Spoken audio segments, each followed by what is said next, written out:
राम राम। श्रावण मास महात्म्य दूसरा अध्याय।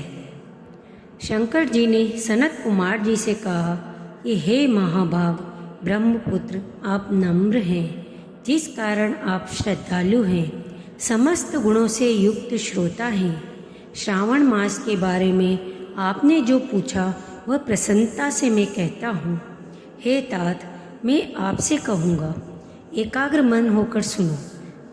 योगिन श्रावण मास में नियम से रहकर मनुष्य 4 बजे सायंकाल भोजन करे, 1 महीने तक रुद्राभिषेक करे, अपनी प्रिय किसी वस्तु को छोड़ दें, पुष्प, फल, धान्य, तुलसी की मंजरी युक्त दल, बिल्व पत्रों से भगवान शंकर की पूजा करें, ब्राह्मणों को भोजन कराएं, नियम धारण करें, पारण करें, उपवास करें।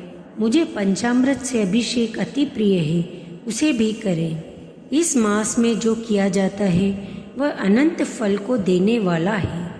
हे मुनि, भूमि पर सोएं, ब्रह्मचर्य से रहें, सत्य कहें, इस महीने को कभी भी व्रत से रहित ना व्यतीत करें। प्रातः स्नान करें, इंद्रियों को वश में रखें, एकाग्र मन हो, रोज मेरी पूजा करें। इस महीने में मंत्रों का पुरस्चरण भी उत्तम सिद्धि देने वाला है। 6 अक्षर शिव मंत्र, गायत्री मंत्र का जप करें, प्रदक्षिणा, नमस्कार तथा वेद पाठ करें। पुरुष सूक्त को जपें, जो अधिक फल देने वाला है। ग्रह यज्ञ, कोटि होम, लक्ष्य होम तथा अयुत होम करने पर सद्य सफलता और इच्छित फल देने वाला होता है। जो इस महीने में एक दिन भी व्रत से रहित व्यतीत करता है वह महाप्रलय तक घोर नरक में जाता है। जैसा यह महीना मुझे प्रिय है वैसा कोई भी मुझे प्रिय नहीं है। यह महीना कामना के अनुसार फल देने वाला है, फलों को जो देने वाला है तथा निष्काम मनुष्य को किया हुआ कर्म मोक्ष फल देने वाला है। हे सत्तम, उस समय में जो धर्म कहे हैं उनको मुझसे सुनो। रविवार को सूर्य का व्रत, सोमवार को मेरी पूजा कर भोजन करें। श्रावण महीने के पहले सोमवार से प्रारंभ होकर 3.5 महीने तक होने वाला संपूर्ण कामना की अर्थ सिद्धि को देने वाला रोटक नामक व्रत होता है। मंगलवार के दिन मंगला गौरी का व्रत होता है, बुधवार को बुध का व्रत, बृहस्पतिवार को बृहस्पति का व्रत, शुक्रवार को जीवंतिका देवी का व्रत होता है। हनुमान तथा नरसिंह का शनिवार को व्रत कहा गया है। हे मुनि, अब अन्य तिथियों में होने वाले व्रतों को सुनो। श्रावण मास के शुक्ल पक्ष की द्वितीया को औदुंबर नाम का व्रत होता है। श्रावण मास की शुक्ल पक्ष तृतीया को गौरी व्रत नाम का व्रत होता है। श्रावण मास की शुक्ल चतुर्थी को दुर्वा गणपति नाम का व्रत होता है। हे मुने, इसी का अन्य नाम विनायक चतुर्थी व्रत भी है। श्रावण शुक्ल पक्ष की पंचमी को नाग पूजन में उत्तम कही गई है। षष्ठी के दिन सुपोदन नाम का व्रत और सप्तमी को शीतला देवी का व्रत होता है। अष्टमी और चतुर्दशी तिथियों में देवी का पवित्रारोपण करें। श्रावण मास की कृष्ण तथा शुक्ल पक्ष की नवमी को नक्त व्रत का विधान कहा गया है। शुक्ल पक्ष दशमी को आशा नाम का व्रत होता है।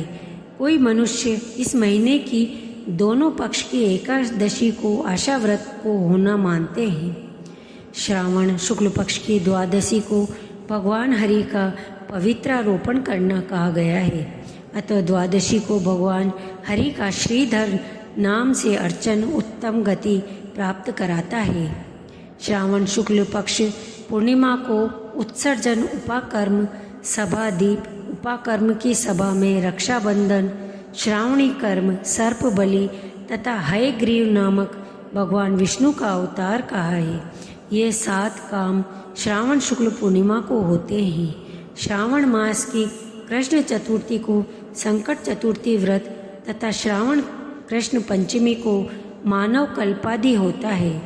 हे द्विजोत्तम, श्रावण कृष्ण पक्ष अष्टमी को भगवान श्री कृष्ण का श्री कृष्ण नाम से पूर्ण अवतार हुआ। उस दिन व्रत तथा महोत्सव करें। श्रावण मास की अमावस्या तिथि में पिठोरा व्रत होता है। कुशात पाटन कहे हैं और वृष भों का अर्चन करें। शुक्ल पक्ष की प्रथम तिथि से प्रारंभ कर समस्त तिथियों में अलग अलग देवता होते हैं। प्रतिपदा तिथि के अग्नि, द्वितीया के ब्रह्मा, तृतीया के गौरी, चतुर्थी के गणनायक, पंचमी के श्रप, षष्ठी के स्कंद, सप्तमी के सूर्य, अष्टमी तिथि के शिव हैं। नवमी तिथि की दुर्गा, दशमी के यम और एकादशी के विश्वदेव स्वामी हैं। द्वादशी के भगवान हरि, त्रयोदशी के कामदेव, चतुर्दशी के शिव, पूर्णिमा के चंद्रमा स्वामी हैं। अमावस्या के पितर स्वामी कहे हैं। इस क्रम में ये देवता तिथियों के स्वामी कहे गए हैं। जिस देव की जो तिथि है उस तिथि में वह देवता अर्चन योग्य कहा गया है। हे मुनि, इस मास में प्राय अगस्त्य नक्षत्र का उदय होता है। मैं उस समय को कहता हूँ, एकाग्र मन से सुने। सिंह राशि पर सूर्य के संक्रमण के दिन 12 अंश 40 घड़ी बीत जाने पर अगस्त्य ऋषि का उदय होता है। अगस्त्य ऋषि के लिए 7 दिन पूर्व ही से अर्घ्य दे। 12 मास में सूर्य नारायण अलग अलग नाम से तपते हैं। श्रावण मास में गभस्ती नाम से तपते हैं। उनका पूजन भी इस महीने भक्ति द्वारा तत्पर हो करें। श्रावण में साग का त्याग करें, भाद्रपद में दही का, आश्विन में दूध का और कार्तिक मास में दाल का त्याग करें। हे मानद, यह आपसे मैंने अति संक्षेप में उपदेश किए हैं। हे मुनि श्रेष्ठ, इस मास में होने वाले व्रत और धर्मों का सविस्तार रूप से वर्णन कोई 100 वर्ष में भी नहीं कर सकता। मेरे पित्यर्थ या भगवान हरि के पित्यर्थ संपूर्ण व्रत करें।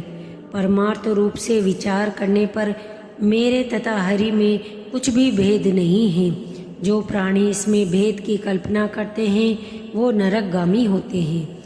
हे सनत कुमार, आप श्रावण मास में धर्म सेवन करें। द्वितीय अध्याय समाप्त। तीसरा अध्याय की कथा सुनने के लिए कृपया मेरा चैनल सब्सक्राइब करें। धन्यवाद। ओम नमः शिवाय।